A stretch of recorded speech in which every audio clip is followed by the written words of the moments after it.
ay rated PG. Patnubay at gabay ng magulang ay kailangan sa mga batang manonood.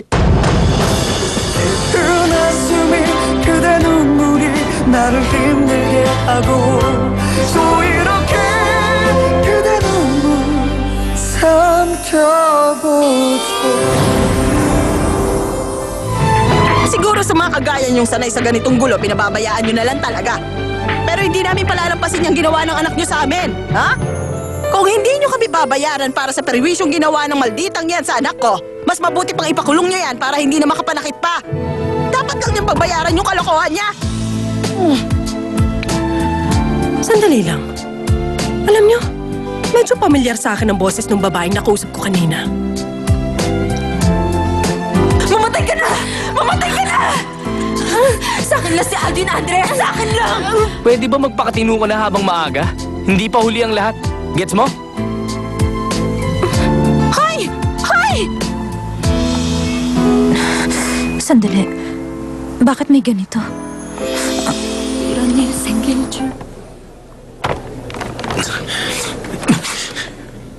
Itong ginagawa mo, alam ba ni Marivic? Ha? Bago ko ibigay, dapat yata sabihin ko muna kay Marivic. Para makasiguro ako na hindi nyo na ako guguluhin at talagang lalayo na kayo sa akin. Bakit? Ano yan? Teka muna, sandali lang. Makinig ka nga sa akin. Gusto kong magkaliwanagan tayo. Nag-aalala ka ba na babalikan pa kita kapag ibinigay mo na sa akin yan? Pangako, hindi na magsasalita si Marivic. Magtiwala ka lang. Ha?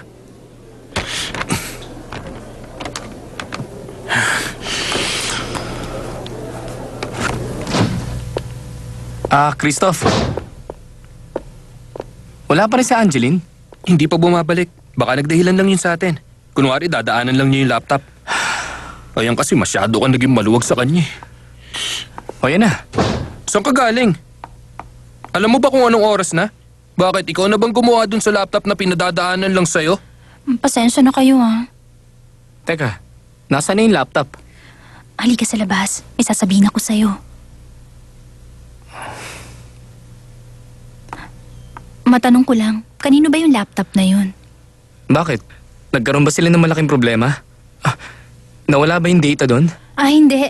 Gusto ko lang munang malaman kung kanino yung laptop na yun. Doon yun sa isang babaeng nakatabi ko sa flight pabalik Korea. Bakit? Marivic Kim bang pangalan niya? Kilala mo ang babaeng yun? No comment na lang. Arte naman itong no comment na to. Teka, sagutin mo ako. Nasaan na nga ngayon yung laptop? Kasi sabi nung technician may hard drive error. Bukas pa daw makukuha. Bukas pa raw?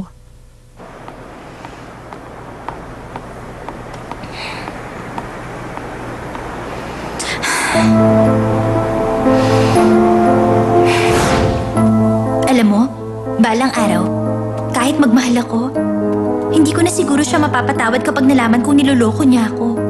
Hindi ko na siya kayang mahalin. Ikaw, kaya mo pa? Ano ka mo? Halimbawa, lokohin ka ni Aldwin.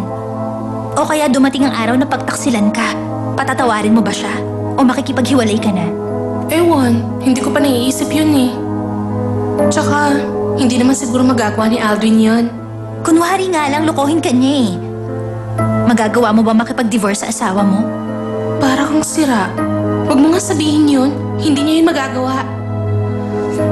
Basta, hindi ko na alam kung paano pa ako mabubuhay kapag nawala siya sa tabi ko. Nakakainis ka naman palang tanungin. Sagutin mo yung tanong. Naisip mo lang yan kasi hindi ka pa nai-in-love. Nga pala, maganda ba? Ang cute nito, di ba? Isusuot ko to sa honeymoon namin. Tama. Mukhang hindi na nga siya mabubuhay kapag nawala sa kanya si Aldwin. Kawawa naman ang mami ko.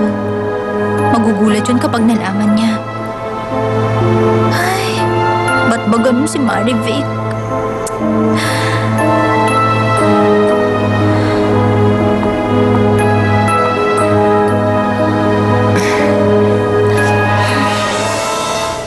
Nakakatawa naman, ayos to.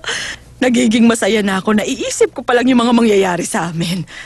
Ay, sa totoo lang, ayaw niyang masira ang pangalan nila kaya ibibigay nila ang kahit ano, no?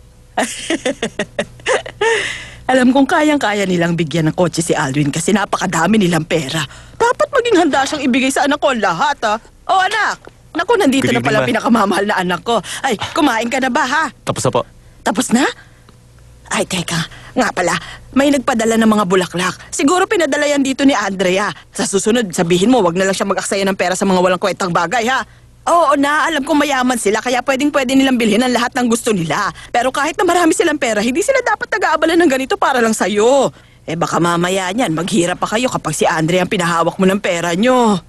Si Andrea po ba nagpadala nito? Sino pa nga ba?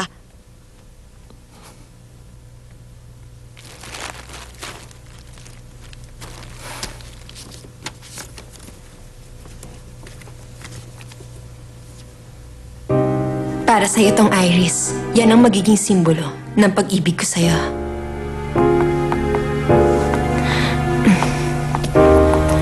Pero ang bulaklak na yan ay simbolo din ng pagtataksil.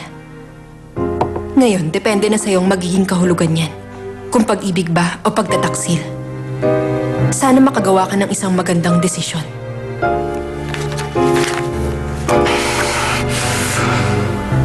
Sige na anak, tawagan mo na si Andrea. Itanong mo kung saan niya binili itong mga bulaklak na ito. Ipapasoli ko yung binayad niya. Ma, pwede ba wag na kayo makialam dito?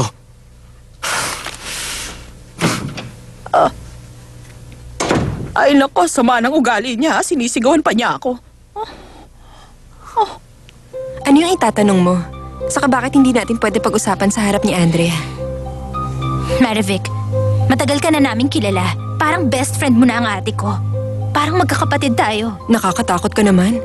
Umamin ka nga sa akin, galit ka ba kaya gusto mo akong kausapin? Hindi ako naniniwala na magagawa mo magsinungaling at lokohin si ate. Siguro naman alam mo na ang ibig kong sabihin. Sabihin mo na sa akin ang totoo. Huwag mo na akong lokohin.